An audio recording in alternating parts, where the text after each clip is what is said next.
रामायण एक महान भारतीय महाकाव्य प्रेम, धर्म और त्याग की कहानी कहता है। इस महाकाव्य के केंद्र में है राम, सीता और लक्ष्मण। अपहरण के बाद सीता की पवित्रता पर संदेह होने पर भगवान राम ने उन्हें त्याग दिया। वन में छोड़ दिए जाने पर ऋषि वाल्मीकि ने सीता को आश्रय दिया। यहीं पर उन्होंने जुड़वा पुत्रों लव और कुश को जन्म दिया। वाल्मीकि रामायण में लव और कुश के जन्म और राम के साथ उनके संबंधों का विस्तार से वर्णन किया गया है। हालांकि जैन धर्म में रामायण की कहानी को पूमचर्य नामक एक प्राचीन जैन ग्रंथ में एक अलग दृष्टिकोण से प्रस्तुत किया गया है। यह ग्रंथ आचार्य विमल सूरी द्वारा रचित रामायण की घटनाओं का एक वैकल्पिक संस्करण प्रस्तुत करता है, जिसमें लव और कुश के जन्म पर भी एक नया दृष्टिकोण शामिल है। पूमचर्य में राम को एक महान राजा और जैन धर्म के अनुयायी के रूप में दर्शाया गया है, जबकि रावण को एक शक्तिशाली राजा के रूप में चित्रित किया गया है जो जैन धर्म के सिद्धांतों का पालन नहीं करता है। जैन परंपरा के अनुसार सीता ने लव और कुश को जन्म नहीं दिया।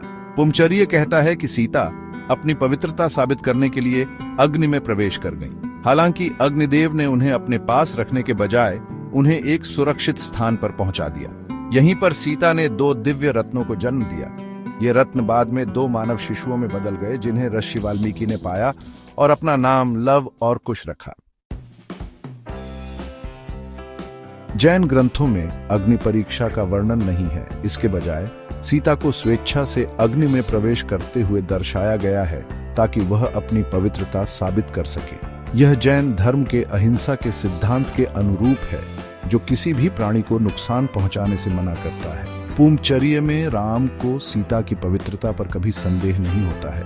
वह अग्नि में प्रवेश करने के उनके फैसले से दुखी होते हैं, लेकिन उनका सम्मान करते हैं।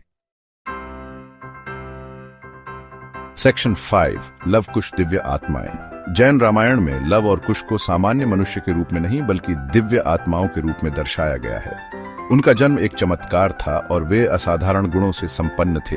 उन्हें वाल्मीकि द्वारा शिक्षित किया गया और वे महान योद्धा और विद्वान बने।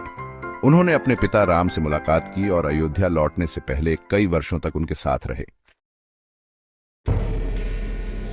जैन और वाल्मीकि रामायण के बीच लव और कुश के जन्म के बारे में महत्वपूर्ण अंतर है। वाल्मीकि रामायण में वे सीता के जैविक पुत्र हैं, जबकि जैन परंपरा में वे दिव्य रत्नों से उत्पन्न हुए हैं। यह अंतर 2 संस्करणों के अलग अलग दृष्टिकोणों को दर्शाता है।